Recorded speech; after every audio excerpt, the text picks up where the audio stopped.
realitetin terren paraqitet paksa më brutal dhe katil, ndaj do të përpiqemi ta kuptojmë atë dhe sigurisht me një kënd vështrim tek ajo task forca fenomenale.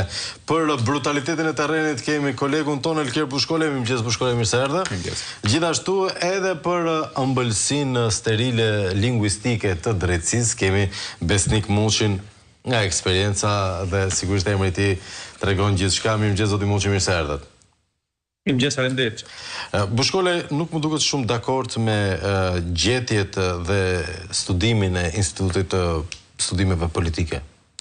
Ja, gjetjet janë po shumë sterile. Nëse flasim për tradit, nuk ka pse të themi fjalën tradit, po ti mund t'i vësh emër, mund t'i vësh emrin dosja Jurgis Qyrbja. Do në Kosovë liria ka emër, këtu vjedhja ka emër. Se si grupe kriminale Durrës që po marrin edhe leje ndërtimi, diktuan një kandidat në listë. Edhe nuk besoj që janë fenomen i izoluar në Durrës, pasi Durrësi ka disa grupe kriminale ku secila prej tyre me disa deputet ka të pilotuarit e saj në atë listën e kandidatëve për deputet. Dhe unë jam i sigurt që ndoshta edhe pak po t'i gërvisht kandidatët, mund dalë që pas tyre mund shihet edhe në një grup kriminal. Për te kësaj në Durrës kemi edhe dosjen 339 faksioni. Është një dosje e cila u kuptua qartë se si ish njeriu më i rëndësishëm politik në qarkun e Durrësit, Bangjur Zhdako Pesha, i cili nuk krahasoi me asnjë prej deputetëve që Durrësi ka prodhuar për gjatë këtyre 34 vite, po themi. Po flasim për peshën elektorale, një njeri që ka mbajtur Bashkinë e Durrësit nga 2005 deri sot.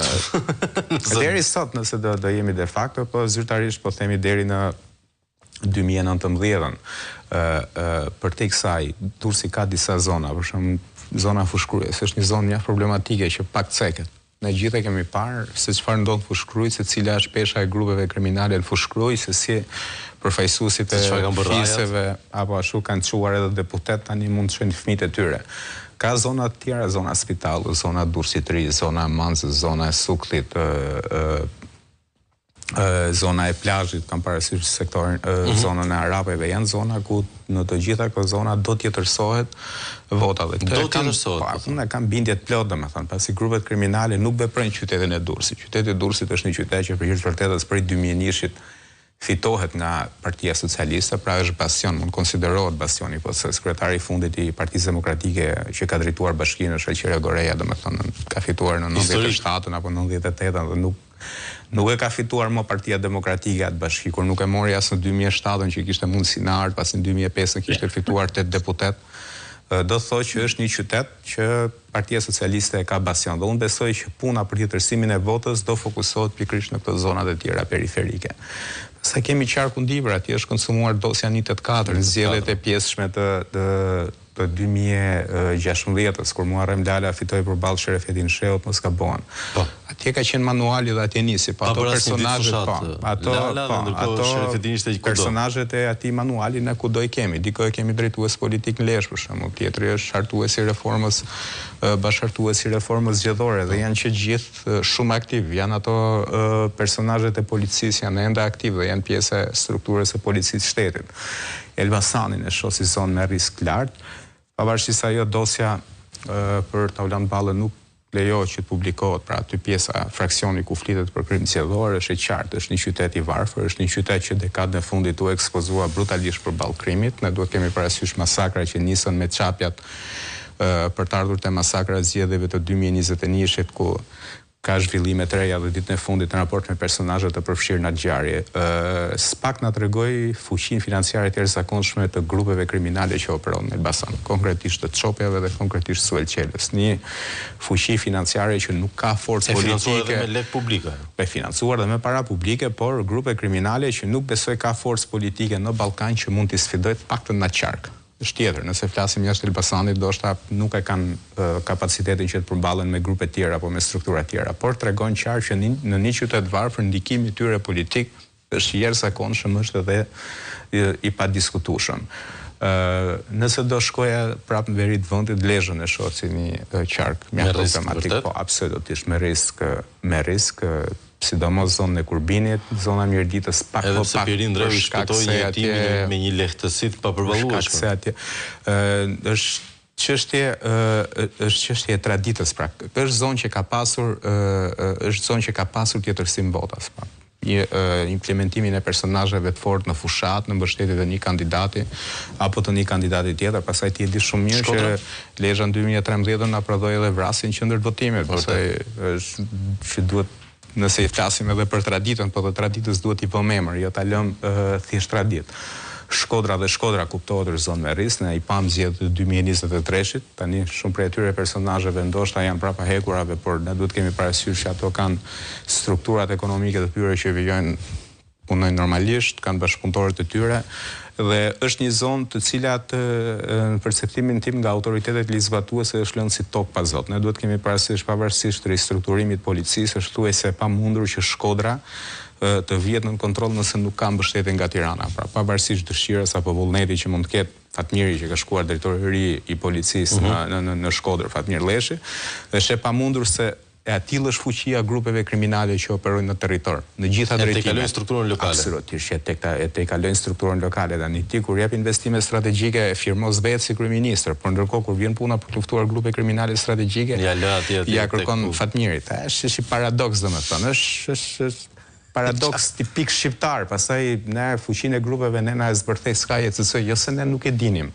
Por është ndryshe kur ne shohim të faktuar edhe shohim se si shkojnë lidhjet e tyre. Mënyra se si ato i drejtoheshin deputetit me gjuhën tregon qartë domethënë se kush dominon edhe kush e bën ligjin në qytet, dhe për këtë nuk ka asnjë diskutim. Edhe për mua Shkodra dhe përgjithsisht edhe veriu vendit do ta thojmë me plot gojën është tradhtuar nga Tirana zyrtare sa i përket instancave ligjzbatuese. Po mos harrojmë pak edhe jugun, ndoshta në Vlorë Partia Socialiste nuk e ka atë nevojën për tjetërsim.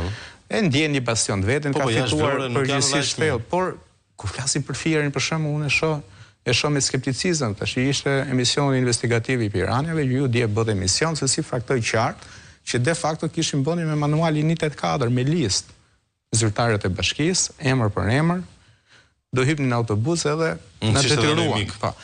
Tani për atë unë di që SPAK është vënë në lëvizje, ka thirrur rreth 40 persona për këtë çështje, po jemi shumë vonë, Flavio. Ajo task force e SPAK-ut për cilën flasim, nëse realisht do kishte një strategji në raport me luftën kundër krimit zgjedhor, do kishte qenë ndëshkimi i krimeve zgjedhore në të shkuarën. Pra, ose të paktën do duhet kishte nisur minimumi 6 muaj. Do duhet absolutisht që po, do duhet të shkuar personazhet e atyre dosjeve në të shkuarën. Janë 400 kallëzime në raport me 2021-shin. Nuk është vënduar në zjarr për ato. Ose të paktën të kishte nisur 6 muaj, se është e pamundur që ti kërkosh një strukturë qoftë SPAK-ut apo qoftë struktura ndërkombëtare që në harkun kohor të 30 ditëve parandaloj krimin zgjedhor. Të çbëj krimin zgjedhor. Pastaj pas 11 majit, unë besoj që nuk do ketë absolutisht asnjë lloj vlere. Dhe e përmendëm disa herë, tani do vim te ju zoti Muçi, çështja është si thika në gjalp, po vazhdon tjetërsimi i vullnetit të shqiptarëve. Ku i kemi këto kolegët tuaj dhe heronjtë e fëmijëve tanë dhe tuaj? Të treguesi një qartë se ku jam, ku është drejtësia e re, është unë ndoqja sot, ju kam dek 3 mëngjesin sot, ishte e zotëria që tregoi se ku është sistemi gjyqësor në Shqipëri, zotëria Beleri, i si tregoi në mënyrë kështu par excellence ku është sistemi i drejtësisë në Shqipëri. Çfarë ka prodhuar reforma në drejtësi, natyrisht unë e them gjithmonë jam subjektiv.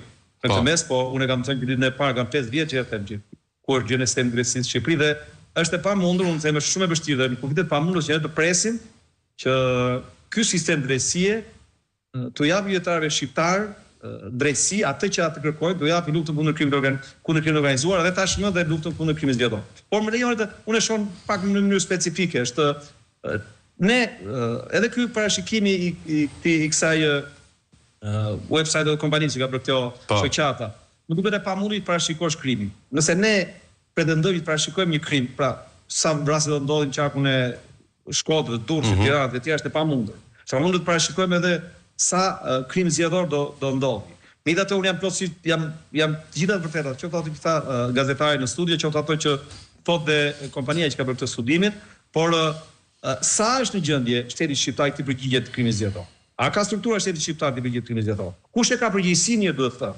thënë, për të parandaluar, për të marrë informacione për parandaluar krimin zgjedhor? E ka SPAK-u përgjegjësi? Jo, SPAK-u është prokurori. Dhe prokuroria ka detyrë kushtetuese hetimin e veprave penale. Unë e kam thënë diku tjetër. Unë jam pavarësisht vullnetit që mund të ketë Lloj Dumani ose prokurorët e tjerë SPAK ose anëtarët e byros së hetimit, kjo strukturë do dështojë në hetimin e krimeve zgjedhore të ri, sikurse ka dështuar gjithmonë. Sepse do dështojë. Po, unë pavarësisht se mund të quajmë, po për dy arsye thelbësore. E para njëse është jashtë funksionit kushtetues. Në gjithë të veprimtari që sot SPAK-u, vetëm 1% të vogël është funksioni i saj kushtetues. Në atë pjesë ka të bëjë me hetimin e veprave penale, pra ushtrimën e ndjekjes penale, pra marrjen pa nderur e personave, çuarjen në gjyq personave. Pjesa tjetër është përgjegjësia e qeverisë.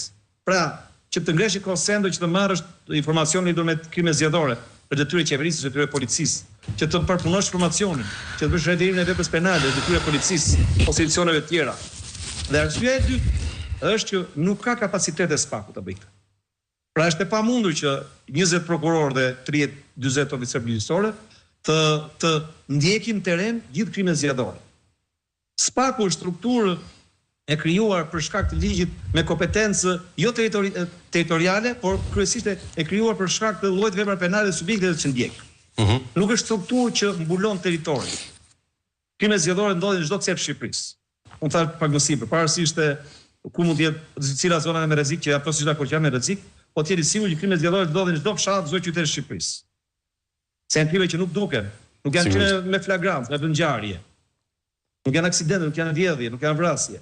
Nuk ka vëngjarje në të lloj krimesh. Prandaj është e pamundur. Pra, për dy shkaqe unë vlerësoj që pavarësisht situatës shumë të rëndë në gjykimin tim në krimet zgjedhore, do jetë e pamundur sikurse realisht po ndodh. Pra ne jemi ende duke nënshkruar protokolle bashkëpunimi, duke prokurori përgjithshëm drejtuesi duke bërë kështu gjëra OJF-sh. Vazhdojnë akoma, pra bëjnë protokolle bashkëpunimi, në krimi vazhdon. Ne jemi në kulmin e fushatës, në kulmin e krimit zgjedhor, sikurse edhe po duket. Fakt rasti i fjetë tregoj që mungesë e kapacitetit. Plus, unë jam i sigurt që nëse ekzekutivi, kur them ekzekutivi, policia është pjesë e ekzekutivit, nuk dëshiron të luftojë krimin zgjedhor, ka pamundur se nuk bashkëpunon me SPAK-un dhe byron e tij. Rasti i fjetë është rast i pastër. U tregua një mungesë bashkëpunimi. Pra, edhe nëse pa hyrë detajeve të këtij incidentit ose krimit, çfarë mund të themi, është e pamundur që një oficer policor i shkon të kryejë veprime hetimore, të përplaset fizikisht me subjektet, me persona në terren. Oficeri policor nuk është person që do ushtrojë dhunin, ai është person që kryen hetimin, merr provat. Ai duhet të ketë mendjen të përqendruar te provat që merr te cilësia e provave. Dhe policia e shtetit duhet të sigurohet ti se i kushtet. Pra nëse oficeri shkon dhe rrihet me grushta me personat, rrihet ose prokurorin, se na ka ndodhur kush i prokurori një rast ne këtu, kur vani një prokuror në parcel me kanabis dhe gjithë policikët e vajte vetë prokurorin në parcel me kanabis. Pra, është e pamundur pra që të kryej funksion ose të marrë përsipër këtë detyrë. Por edhe është një arsye tjetër të themelor. Ne themi, natyrisht, ne jemi në mënyrë është një situatë surreale, ne parashikojmë krimin zgjedhor. E kuptoj. Jemi të sigurt po ndodh dhe do ndodhi. Në fakt është e çuditshme se në Shqipëri ndodh kjo. Pra, po kush e bën krimin zgjedhor? Kush do i vjedhë zgjedhjet? Pra, nga kush SPAK-u do t'i ruajë zgjedhjet? Po ja, nga opozita që sa ajo i vjedh zgjedhjet.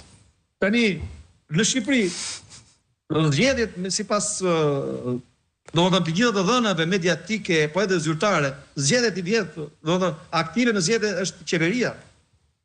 Helbete. Pra në ose kryen e krimeve zgjedhore, po dhe jo vjedhjen e zgjedhjes. Është shumica është qeveria aktive. Pra ne domethënë saktojmë roje për të ruajtur rojen ose për pronarin bile se qeveria është para administratorit zgjedhjeve. Zgjedhja funksion ekzekutiv. Dhe qeveria ka detyrime kushtetuese dhe ligjore në organizimin e funksionimit të zgjedhjeve, me funksionimin e zgjedhjeve. Tani ne themi vjedh qeveria. E ka të mundur SPAK-u që të ruajë zgjedhjet nga pronari ose nga roja? E qartë dhe shtëruse kjo, zoti Muçi. Unë prandaj som me skepticizëm këtu. Plus ajo që është thënë dhe duhet thënë që edhe përvoja në fakt, përvoja e rasteve e hetimeve shumë që kanë pasur prova procedurale, tregojnë që nuk ka pasur efektivitetin dhe cilësinë, ndoshta edhe vullnetin e duhur SPAK-u për të shkuar gjë në fund krimeve zgjedhore. Panoramë deprimuese kjo. Pyetjen e fundit nuk e kam për ju, zoti Muçi, për t'ju akursyer dhe sigurisht duke njohur pozicionin tuaj, por e vlerësoj gjithçka më thatë. Bushkole, e qartë situata. Regjia po më kërkon linjën, por ke kohë të më japësh një përgjigje. E dim çfarë do bëj qeveria, e dim çfarë do bëjnë ata që blejnë zgjedhjet dhe votat, e dim çfarë nuk po bën SPAK-u. Opozita në këtë mes, çfarë mund t'i ofrojë qytetarëve për të garantuar një vullnet përfaqësues të tyre? Opozita duhet marrë leksione paktën nga 2023 në ato bashki ku mbrojt vota. Janë 6 bashki, duhet kemi parasysh që kushtet e 2023 ishte jashtëzakonisht më të vështira se sa këto që kemi sot. Thjesht duhet mbrohet vota me çdo çmim. Këto ja kanë detyrim qytetarëve shqiptarë që po i mbështesin. Është një numër absolutisht me çdo çmim. Opozita e ka këtë detyrë, domethënë opozita ka bërë një betejë të jashtëzakonshme aktualisht që po flasim, duhet kemi parasysh po flasim për një forcë politike e cila u tentua të azgjësoj dhe azgjësimi duhet kemi parasysh kishte disa faktorë, kishte krimin organizuar brenda, kishte drejtësinë brenda, kishte ambasadorët brenda, kishte deri në nivelet më të larta të FBI-s. U tentu gjithçka. U tentu gjithçka. Ne duhet kemi parasysh dhe kushtet e opozitës se nuk mund të jemi hipokrit. Por tani janë në kushte që secili prej tyre në bindjen time në 11 maj ka betejën e jetës, pra flas për drejtuesit politik, për krijon e kësaj force politike dhe për drejtuesit më të rëndësishëm të kësaj force politike. Le të shpresojmë që të dëgjojnë dhe e dim se ne kemi të sigurt që na dëgjojnë këto të administratës, shpresojmë na dëgjojnë dhe ato të opozitës. Miq të dashur, ishte gjithçka, kishte kafe shito për ditën e sotme, do ju lëm linjën kolegëve të redaksisë së informacionit, bashkë shihemi